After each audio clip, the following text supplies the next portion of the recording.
పోరుమామిళ్ల పట్టణంలోని గిరినగర్లో అశోక్ అనే యువకుడిపై అతడి బంధువులు మూకుమ్మడిగా దాడి చేసిన ఘటన కలకలం రేపింది. బంధువులు రాళ్లు కర్రలతో దాడి చేయడంతో యువకుడు తీవ్ర గాయాల పాలయ్యాడు. గాయపడిన అశోక్ ను కుటుంబ సభ్యులు చికిత్స నిమిత్తం పోరుమామిళ్ల ప్రభుత్వ ఆసుపత్రికి తరలించారు. ప్రస్తుతం అక్కడ వైద్యుల పర్యవేక్షణలో చికిత్స పొందుతున్నాడు.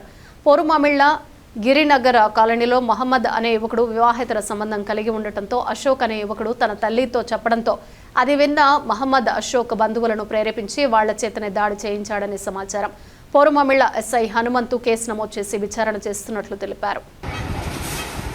సార్ ఇళ్లలో ఇలా ఇల్లీగల్ యాక్టివిటీస్ చేస్తుంటే నేను ఇన్వైట్ చేసి ఇలా చెప్పినందుకు, అలాగే మా అమ్మకు ఇలా చెప్పినందుకు, ఇలా తప్పు చేయొద్దని చెప్పినందుకు, క్వశ్చన్ చేసినందుకు నన్ను ఇలా కొనుక్కొని ఉంటే రాడ్డుతో వాళ్ళ ఫ్యామిలీ అంతా స్టాలిన్, అది సునీత, రమణ, ప్రతీష వీళ్ళందరూ నన్ను అటాక్ చేయించింది సార్. వీళ్ళు దీని అన్నిటి కారణం మహమ్మద్ సార్. ఆ మనిషి ఈయనే ఉంటాడు సార్. ఇలా పోరుమామిళ్ల సార్. ఆ మనిషిది ఇతంతా ప్లానింగ్ చేసి నేను పనుకొని ఉంటే అందరూ నా మీద దాడి చేసింది సార్. నా చేయి అలాన్నీ ఇంచేసింది సార్. వీళ్ళు కొట్టిండ్రు సార్, రాడ్డుతో కొట్టిండ్రు, ఇటుకలతో కొట్టిండ్రు. నా ఫోన్ బాగా కొట్టేసి ఫోన్ కూడా తీసుకొని వెళ్ళిపోయినారు.